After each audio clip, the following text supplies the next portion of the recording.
Close your eyes for a moment. Think about the last time you unraveled because of something that never actually happened. Not a fact, not an event, just a thought, a possibility, a silence, a delay, a look that you interpreted as rejection, a message that didn't arrive, and what if that grew teeth. How many nights have you lost to scenarios that evaporated by morning? How many arguments have you rehearsed in the dark? How many catastrophes have you survived that never came into existence? Breathe. This is where the truth begins to sting. Seneca once wrote, "We suffer more in imagination than in reality." You don't believe that because you read it.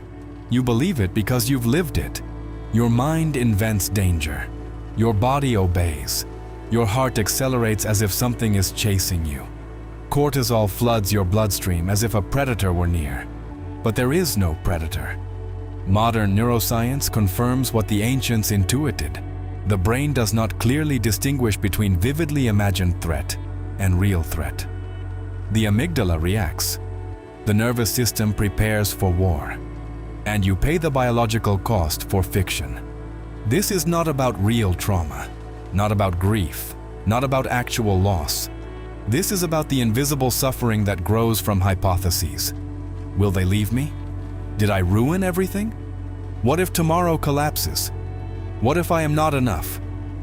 The mind takes a fragment and builds a cathedral of dread, and you kneel before it. Fyodor Dostoevsky once suggested something brutal. The greatest sin is self-betrayal. Not moral sin, existential sin. How many times have you punished yourself for crimes you never committed? Felt guilt for narratives you constructed alone? Silenced yourself to avoid judgment that never arrived? Made yourself smaller in rooms where no one was measuring you? You destroyed your own peace for nothing. Nothing. That word should echo like a bell in an empty cathedral. You didn't need an enemy. You had imagination. And imagination, without awareness, becomes a weapon turned inward. You are not weak. You are not dramatic. You are not unstable. You are biologically wired for survival. The human brain evolved to detect threat faster than possibility. Negative bias kept our ancestors alive. A rustle in the bushes was safer interpreted as danger than wind. But here is the tragedy. You are using Stone Age threat detection in a world where most dangers are psychological abstractions. Emails replace predators. Silence replaces storms. Ambiguity replaces attack. Yet your nervous system still reacts as if death were near. Add to this a culture trained in fear. News cycles profit from anxiety. Social media amplifies comparison. Productivity culture teaches you that rest equals failure. Religion, in some forms, teaches guilt before it teaches grace. You were trained to anticipate collapse, so you suffer in advance. You rehearse loss before it occurs. You mourn futures that never die because they never lived. This is modern nihilism disguised as responsibility. Here is the spiritual fracture at the center of your pain. You believe your thoughts are true, not useful, not temporary, true. Ancient contemplative traditions understood this long before psychology had language for it. In Buddhist practice, thoughts are clouds. In Stoicism, impressions are to be examined. In Christian mysticism, the false self fabricates narratives that separate you from reality. In Sufi poetry, the ego whispers tragedies to feel important. Different language, same warning. The mind is not a reliable narrator, and yet you obey it like scripture. You mistake internal weather for external climate. You feel fear and conclude there is danger. You feel insecurity and conclude you are inadequate. You feel uncertainty and conclude collapse is imminent. But feelings are not facts. They are signals, and signals can misfire. At some point, you grow tired, not because life crushed you, because you have been bracing for impact for years. Living in constant anticipation of disaster is a slow form of self-erasure. You stop being present. You start monitoring. You analyze tone. You predict reactions. You construct backup plans for conversations that will never happen. You call this maturity. It is hypervigilance. And hypervigilance is just fear wearing a responsible mask. There is a strange moment when you realize you have been trying to survive an invisible fire. You look around. Nothing is burning. The house is intact. And the silence feels unfamiliar. Because without anxiety, who are you? Here is the darker layer. Part of you clings to imagined suffering because it gives structure to the void. If you are not worrying, what are you doing? If you are not anticipating tragedy, what defines you? If there is no looming disaster, what fills the space? Modern existence stripped many of us of myth, ritual, transcendence. We replaced sacred fear with secular anxiety. Instead of fearing divine judgment, we fear social irrelevance. Instead of fearing damnation, we fear failure. Instead of fearing cosmic punishment, we fear being unseen. The object changed. The anxiety remained. You are not just afraid of events. You are afraid of meaninglessness. And the mind would rather invent catastrophe than sit in emptiness. Ask yourself one precise question. What is happening right now? Not tomorrow, not next month. Now. Are you in immediate danger? Is there an actual catastrophe unfolding?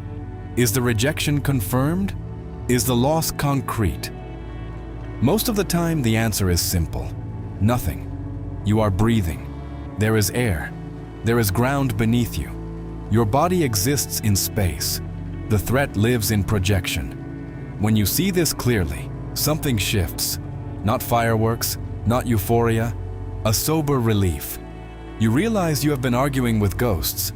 There is a quiet courage in waiting. Waiting before assuming. Waiting before accusing. Waiting before collapsing. Emotional haste is panic disguised as intelligence. You tell yourself you are being prepared. You are not. You are pre-suffering. And pre-suffering doubles the weight of life. If something bad happens, you will deal with it once. But if you imagine it for weeks, you live it hundreds of times. This is self-inflicted repetition of pain, and you call it caution. You cannot stop thoughts from arising, but you can stop worshiping them. The difference between suffering and peace is not the absence of fear. It is the refusal to kneel before it. You can feel anxiety without concluding disaster, feel insecurity without concluding inadequacy, feel uncertainty without concluding doom. This is not optimism, it is lucidity. And lucidity feels almost mystical because it dissolves illusions without drama. You begin to see life was not attacking you. Your interpretation was. Reality was slower than your panic, gentler than your imagination, more neutral than your fear allowed. You were not cursed, you were conditioned. Here is the paradox. In the grand scale of the cosmos, most of what you worry about does not matter.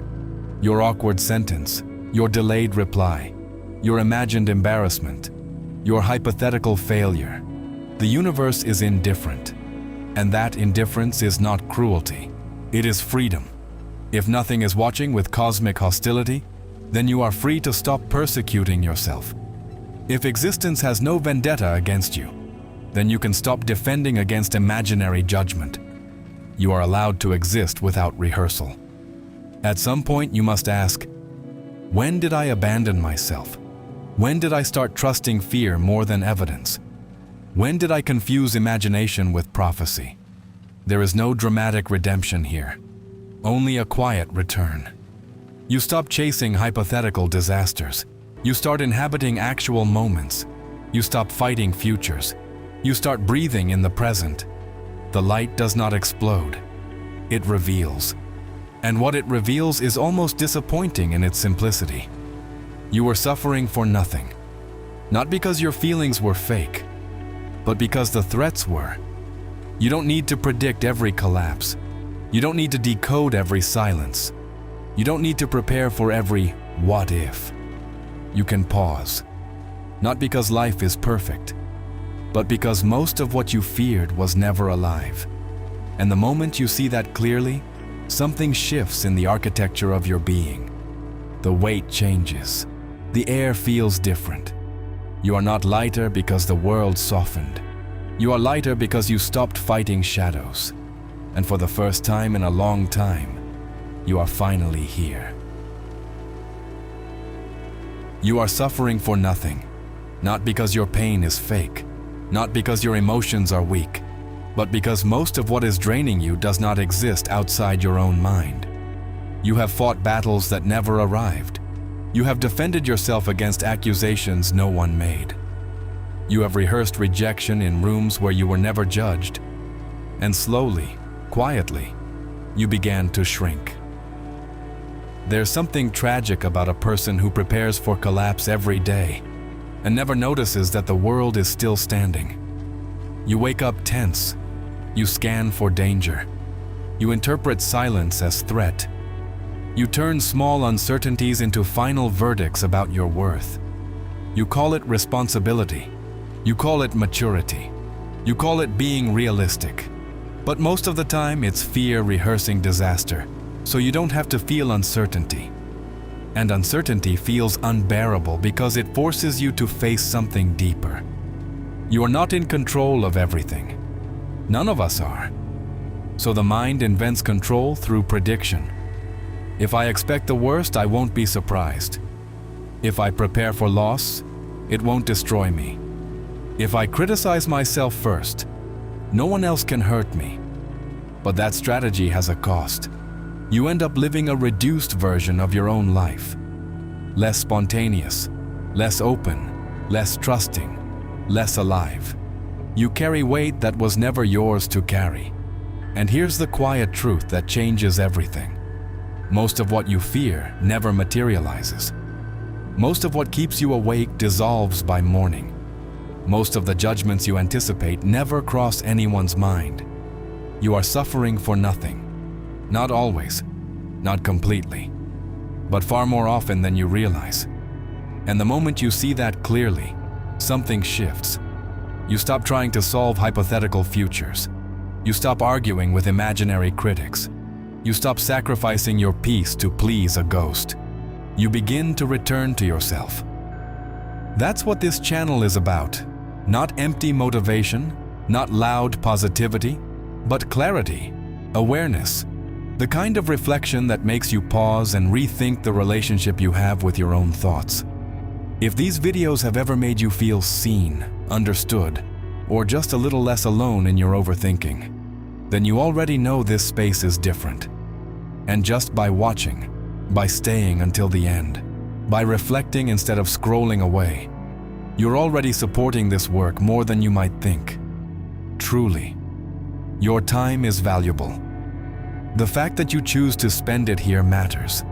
But if you feel that this content has helped you carry your mind differently, if it has saved you even one unnecessary night of suffering, then consider becoming a member of the channel.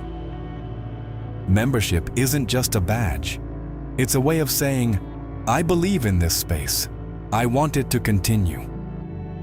Members get exclusive reflections, deeper content, and a closer connection to the ideas we explore here.